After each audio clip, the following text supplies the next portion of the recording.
So 3 times in the last 5 years, I have packed up my gear and started the Appalachian Trail going northbound from Georgia to Maine. I have done 2 thru hikes of the AT. I have almost 5,000 miles of Appalachian Trail experience. So with all of this, I am going to put together what I would take with me on the Appalachian Trail if I was doing it again next year. Hypothetically. A lot of this gear I have taken on thru hikes in the past. Some of this gear is brand new. And then I also want to share the things I would upgrade if I was hitting the trails again. So I probably would buy a new backpack, a new sleeping pad, but I'll get into that in this video. So I'm going to start off by sharing the gear, mostly the clothing that I would wear to start my thru hike with. I would wear the Saucony Peregrine 14s. I have done both of my thru hikes with Saucony Peregrines, and these are the latest model. This is a new color combination that they came out with REI, and I think they're pretty cool. So I just picked these up for some of my fall hiking that I'm doing. The shorts that I would wear on the hike are shorts from Old Navy. And then I would also wear this sun hoodie from Outdoor Research. This is the newer version, the Air Mesh. And then under that, just a simple sports bra from Old Navy. For socks, this is my tried and true method. I've done this for every single hike that I've been on. I would wear sock liners with the individual toes from Injinji, and then over these I would wear Darn Tough socks. And then lastly, I would of course wear a Survivor buff. I've always thru hiked with a Survivor buff. I think it's kind of my thing now. In my hands, I am going to be carrying these trekking poles. These are the REI Traverse trekking poles. However, if I were to hike again next year, I would definitely replace these with a brand new pair because the tips of these trekking poles are basically non-existent at this point. I have these little rubber covers that I got at REI, but yeah, these definitely need replacing. I would wear this fanny pack from Hyperlight Mountain Gear, and in the back of this fanny pack, this is where I would carry my toilet paper in a Ziploc bag. And then mostly I'm gonna just put snacks in this, but I also have a couple things that I would want throughout the day. I have a wallet, my headlamp. This is the Petzl Bindi. This is one of my first headlamps I ever bought, and then I've tried a couple after that, but then I went back to this because this is just my all-time favorite. Lastly, in here I have my headphones. These are the Shocks. I love these for thru hiking because they don't actually go in your ear. They sit right outside your ear so that you can actually hear everything around you. I think that's important, especially for me when I hike by myself. Now, this is the backpack that I used on my 2023 thru hike. This is the Hyperlight Mountain Gear Unbound 40-liter pack. And it worked great. I had it the whole time. If I were to buy another pack, I think I would go for the Hyperlight Mountain Gear Waypoint 35-liter pack. It's just a tiny bit smaller. It has a lot of the same features, but the pockets on the front of the pack are built in, so I wouldn't need these extra pockets. It would just all be one unit. But if I went the frugal route and I didn't buy a new pack and I stuck with this, I would have the same phone pouch and water bottle holder. Both of these came from Garage Grown Gear. Inside my water bottle holder, I would have this soft flask with the straw. This was the easiest way for me to drink water on trail. I didn't have to fumble with any water bottles or caps. I always had this straw just a couple inches away from my mouth, and I just drank so much more water with it. Spinning the backpack around, I typically start the AT in the early months when it's cold and my nose always drips. So I would put this bandana hanging off the side of my pack just to wipe my nose. And then further along the trail, when it starts getting hotter, I could also use this to wipe off sweat. This water bottle pocket, I have a 1-liter Smart Water bottle. And then I also have my water filtration, which is a 1-liter Katadyn bag with the Katadyn filter on top. If I were to start a thru hike, I would definitely replace this with a brand new one. That way the flow rate is brand new, super strong. Going along to the front of the pack, this is where I keep my rain gear, my camp shoes, and my tent stakes. I have rain mitts from REI. This is a brand new rain jacket to me. It's from Outdoor Research. It's the Helium. In the past, I have had ultralight rain jackets from Z-Packs, but they are very overpriced. It's like a $300 rain jacket.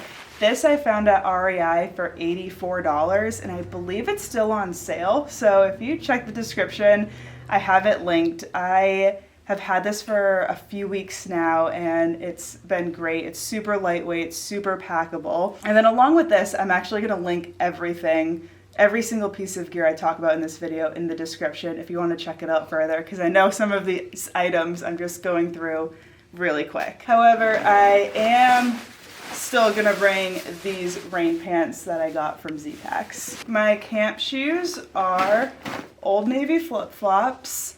In the past, I have bought super expensive, lightweight camp shoes that are marketed towards thru-hikers, but they're very overpriced. I have been just as happy with this cheap pair of flip-flops, and they're lightweight too. Lastly, in this pocket, I have my bag of tent stakes. This is just a mix match tent stakes I've gotten from over the years, but I have bought most of them from the Z-Packs website. They are very lightweight. They break easily, so I have a couple extras in here. Also on my backpack, my Garmin InReach Mini 2. This has been recently replaced. This is not the same one that malfunctioned for me on my thru hike last year. I have replaced it. This one is going strong. Oh gosh. And said that they're sending rescue for me? Like, I never lifted that flap to call SOS. Lastly, in the other water bottle pocket, I would bring a tripod. I use a tripod a lot to vlog, to take timer pictures, because I'm usually hiking by myself. So I like having it. The lightest weight one that I have found on the internet is the UltraPod 3. I think I bought it at one point and then lost it, so if I were to start a thru hike, I would probably rebuy that one. Before I get into the gear inside my backpack, I want to give a quick thanks to the sponsor of this video, which is Element. If I were to start my thru hike next year, I would 100% throw one of these variety packs in my backpack. Element is an electrolyte drink mix with a science-backed formula of sodium, potassium, and magnesium. It's got everything you need to stay hydrated when you do such a physical task like hiking the AT. I was hiking up to 20 miles a day. It tastes really good. It has no sugar. This variety pack has their 4 popular flavors. It's got citrus salt, raspberry salt, orange salt, and watermelon salt. My favorite flavor when I was on the AT was orange, because I would drink my Element drink first thing in the morning when I was having breakfast, when I was packing up my gear. And it kind of reminded me of like a breakfast orange juice situation. It really got my day started. That way, when I was hiking throughout the day, I wasn't worrying about getting dehydrated and getting the symptoms that come along with that. So the muscle fatigue, the weakness, the headaches. If you want to pick some up for yourself, if you want to try it out, if you want to reorder, head to my link, which is drinkelement.com/Nahamsha. That way you can get a free little gift pack with any purchase on their website. That gift pack includes 8 different flavors for you to try. So you can get your variety pack and 8 more sticks of Element with that link. drinklmnt.com/Nahamsha. Let's get into this pack. Right on top of my backpack, I have my food system. So this is my food bag. This is from Hilltop Packs. It's the size large. It's a very bright, fun pattern, so that way if it's up in a tree I can find it easily. I also need the rucksack and the barrel line in order to hang it up in the tree. This is from Z-Packs. No idea where the string came from. This is my silicone spoon. I've used a spork in the past, but I don't know, the silicone spoon, I just went back to this. My cooking system, I have used Jetboil a ton in the past, but I think if I were to thru hike again, I would get rid of the Jetboil in order to save a little bit of weight and go with a more lightweight system like this, because I really only use my stove to boil water and then put the water into backpacking meals or oatmeal or something easy. So I don't really need to be carrying a heavy Jetboil because I don't use it for much. This is the lightest weight system that I have. I have the Toaks 500 milliliter pot. Inside I have a little kitchen rag. That way if I spill anything while I'm cooking dinner, just something easy to wipe it up with. The stove I would use is this tiny stove I got off Amazon from BRS. Super cheap, super lightweight. I haven't used it a ton in the past, so I don't have that much experience with it, but I think I would start the trail with it and see how it goes. And then lastly, I just have my little can of fuel. Next in my pack, I have a ditty bag. This is my first aid, my hygiene, and my electronics. This right here is in a little Osprey bag. I would prefer to have a bag more like this from Hilltop Packs, a little more durable, a little more waterproof. I used to have one, I lost it, so if I were to thru hike, that would probably be something that I would repurchase. So like I said, I have my electronics. I have 2 power banks, mostly because I vlog a lot. Got my main one with 20,000 milliamps of power, and then I have a little small lightweight one about the size of a credit card. This is 5,000 milliamps. This is so I can charge my phone while I hike. I really like how it fits in this front pocket right here. I can have my phone in the pocket and just have a little cord connecting the both of them. I also like having this as a backup if this were to get damaged, if this were to be completely dead.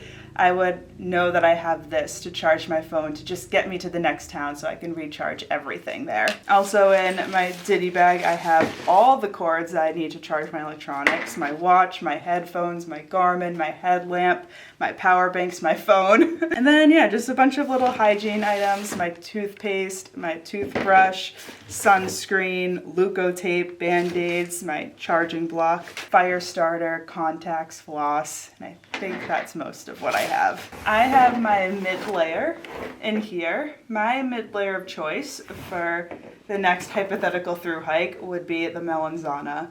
I know these are super hard to come by, and I have worn other mid-layers in the past because they are more accessible. You can buy them on backcountry.com, you can buy them at REI, but I don't know, I think this is definitely the most comfortable for me. It fits me the best. I'm lucky because my brother lives out near Leadville, so I can get Melanzanas pretty easily. Yeah, there are a lot of comparable base layers to this from Lightheart Gear, from Outdoor Research, I think. If you Google microgrid fleece, you're probably gonna get a lot of similars, but I love my Melly. And then the same material as that, I also have in some gloves. I would probably start the trail pretty early like I usually do. My hands get cold, I have some gloves. And then for a puffy jacket, this is one of my newer jackets that I got from Enlightened Equipment. It's their collaboration that they did with Darwin on the trail. I believe this is called the Outcast.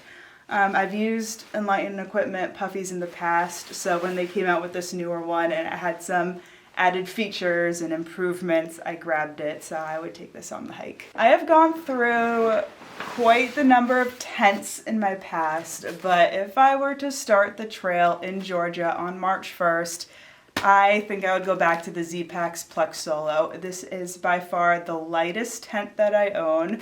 It's a trekking pole tent, and it's a one-person tent, so it's pretty small in there. But starting out the trail, I honestly stay in hostels a lot, so I would probably only be sleeping in this every other night, every third night, as I got acclimated to the trail. So this is an area where I would try to save as much weight as I can by taking this lightweight tent. But if I hiked again, I could see myself doing the same thing that I did on my previous 2 thru hikes and switch to a freestanding tent halfway through the trail when the trail gets a little more rockier, when I get a little exhausted and don't feel like setting up a trekking pole tent at night, when I'm hiking longer miles, and also when I shed a lot of my winter gear. So as my backpack gets lighter, when I get rid of some extra layers and some winter gear, I could add more weight and have a heavier tent. I did that 2 times in the past, and that's the system that I absolutely love. The freestanding tent that I own and that I would go back to is the Nemo Dragonfly one-person tent. It is completely freestanding. Now, a piece of gear that I've never tried, but I am so curious about and I would purchase for a thru hike is a new sleeping pad. All of my sleeping pads that I own right now, they leak or they're covered in mold, and I just wouldn't take them on another thru hike.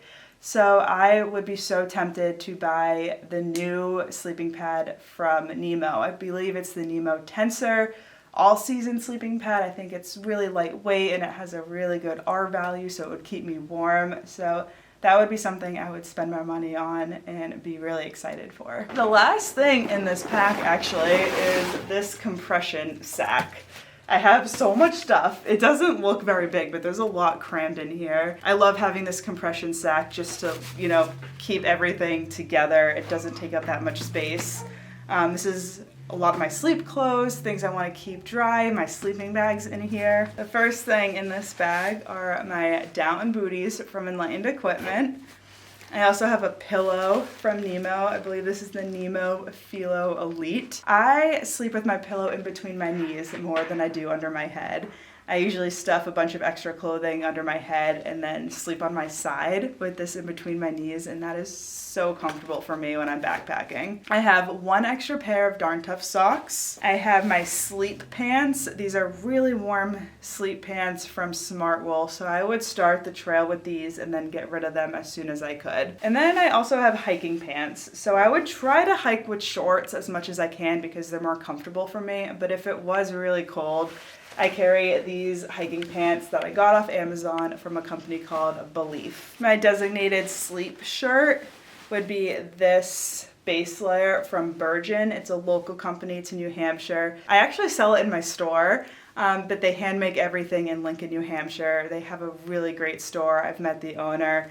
Love this company, and this is just so soft, so I would sleep in this. And then the last thing in this compression sack is my sleeping bag. I would take the sleeping bag that I used on my 2023 hike. This is the Z-Packs Zip Around sleeping bag, 20 degrees, which I feel like is a good temperature, but if it were to get super cold, I would probably just head to a hostel. And that is everything that I would take with me if I were to thru hike the AT in 2025. I wish I was. I am not, but I just wanted to make this video because I know people are starting to get their gear together to thru hike in 2025, and I figured with my 5,000 miles of experience on the AT, I can give a little insight to what you need on the trail and what you don't need on the trail. So feel free to ask me some questions in the comments, and I can make more videos aimed for people who are about to start their Appalachian Trail thru hikes next year. So thank you for watching, and I will see you in the next video. Bye.